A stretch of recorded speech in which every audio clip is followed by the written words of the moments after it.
On AM 560, The Answer. Now, from the Signature Bank Studios, this is Chicago's Morning Answer with Dan Proft and Amy Jacobson on AM 560. The Answer.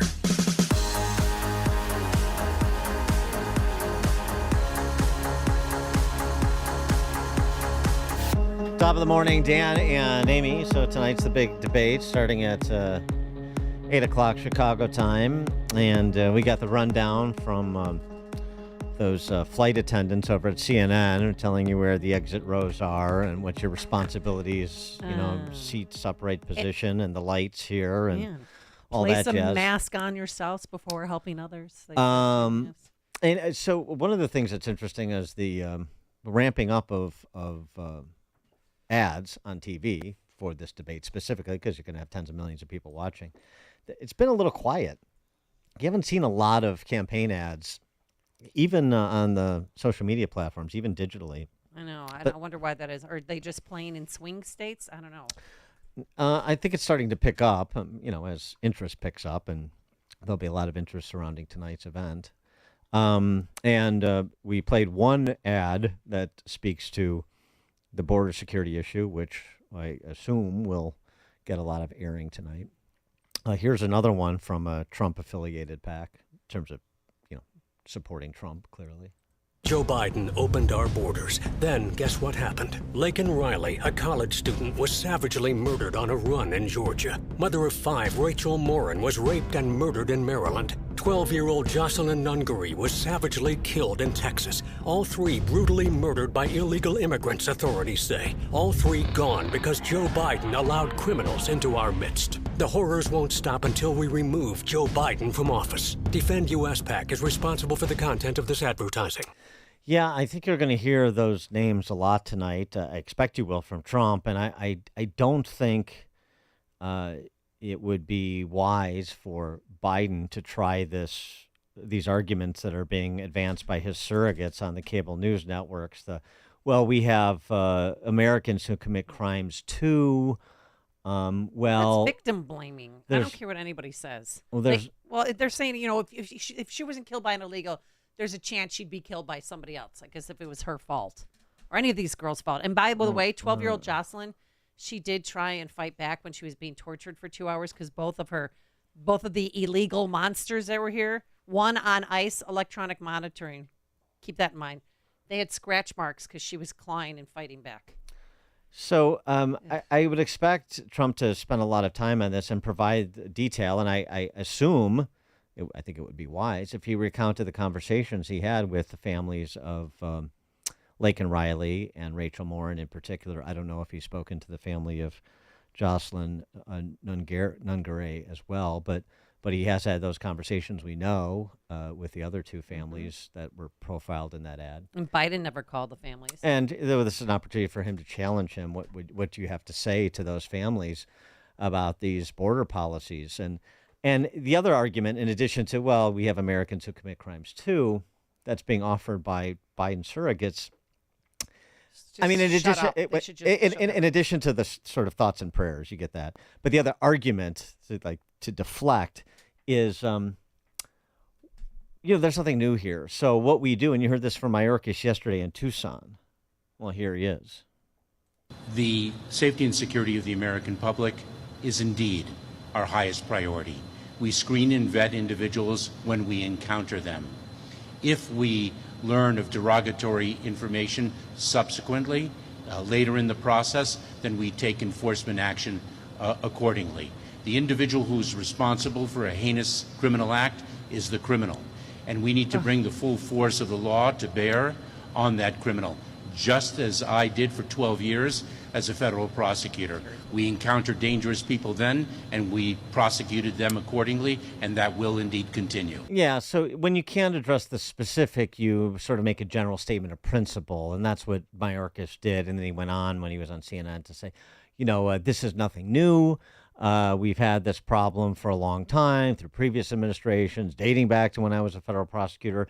And what you do is focus on securing the border and keeping Americans safe. And when you have these terrible incidents, then you bring the force of law to ensure that justice is served. And so I assume probably less articulate, but you get something like that from Biden in addition to, and here's what I've done. I issue this executive order and I'm balancing it, trying to be the reasonable person as opposed to the xenophobe over to my right, and so on and so forth. So I think that's what you're going to get. But I think the more time Trump spends on this issue, on the substance of it, the better it is for him tonight. And they pivot rather than discuss that these were preventable crimes. They go to the rate of crimes by other Americans. Well, that's the whole. That's the whole trying to conflate the issue as opposed. It's not a competition.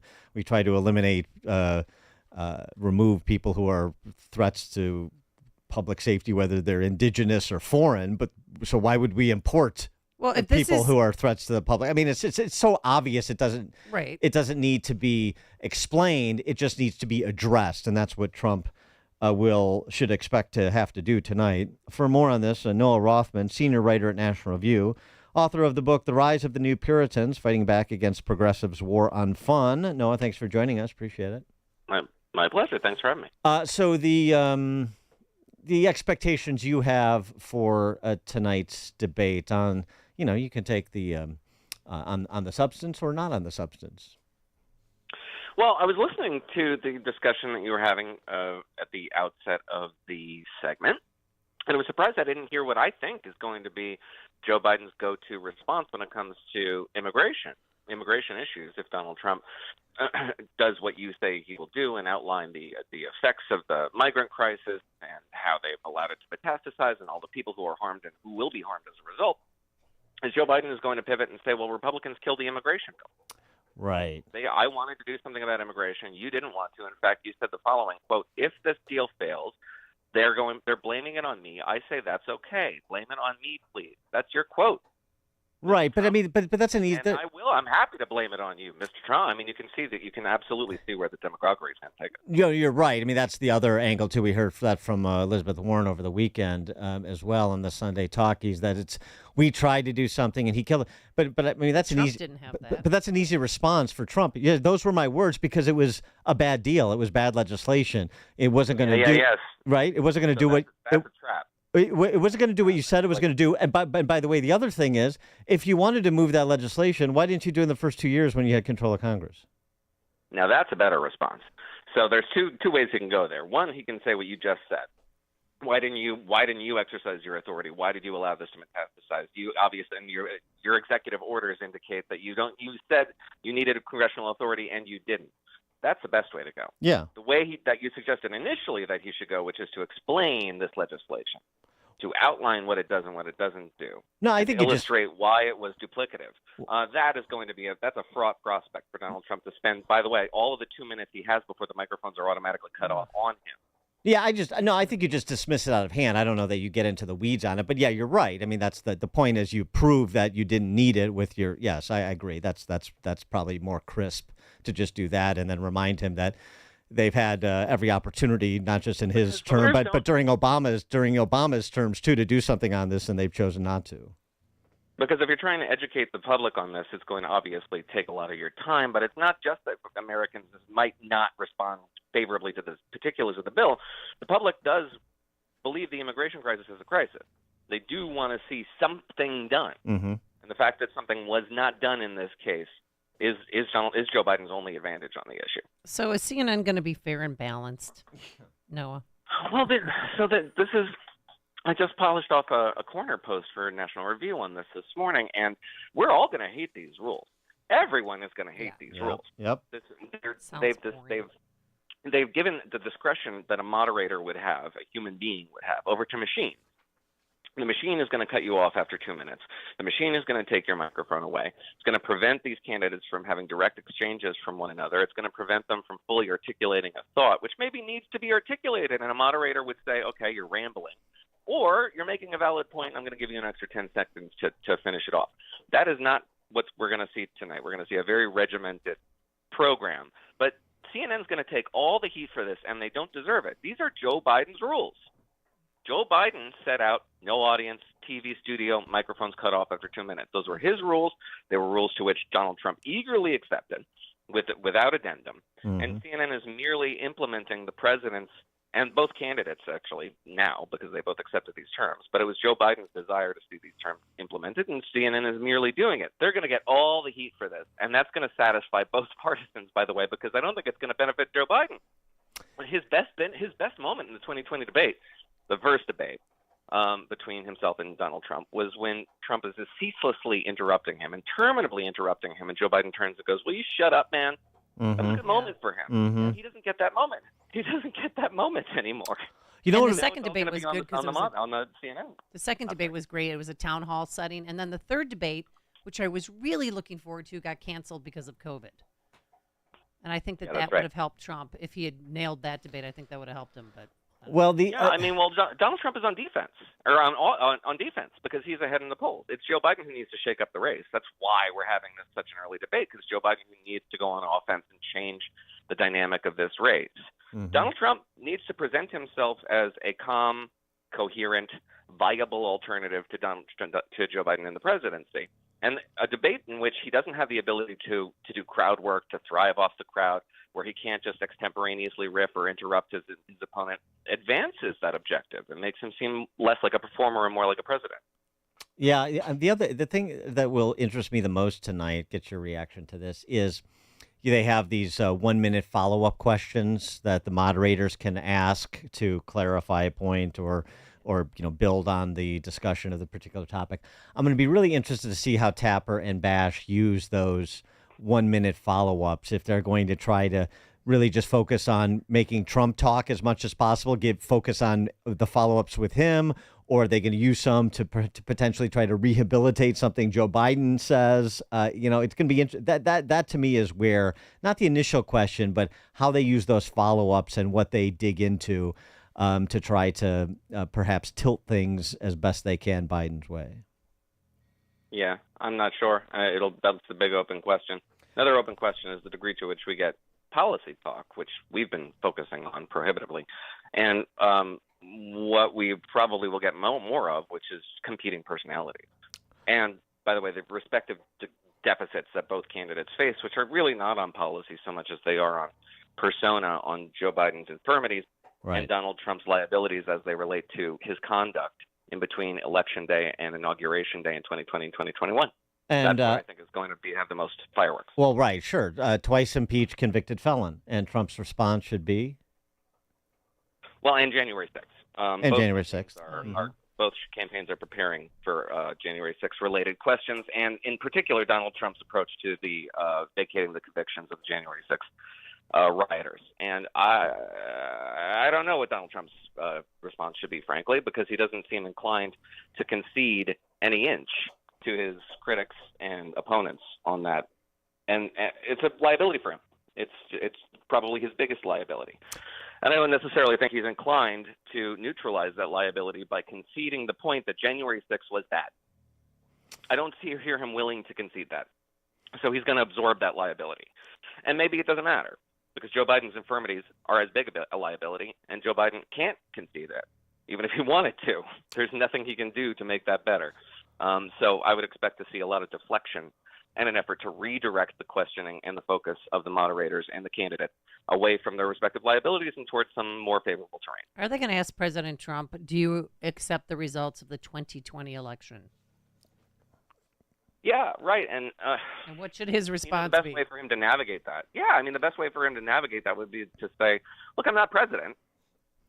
I'm not in the White House. Yeah, right, exactly. So obviously, and he left. This is a silly line of questioning. Obviously, yeah, right. Just to joke about it, that would really neutralize it.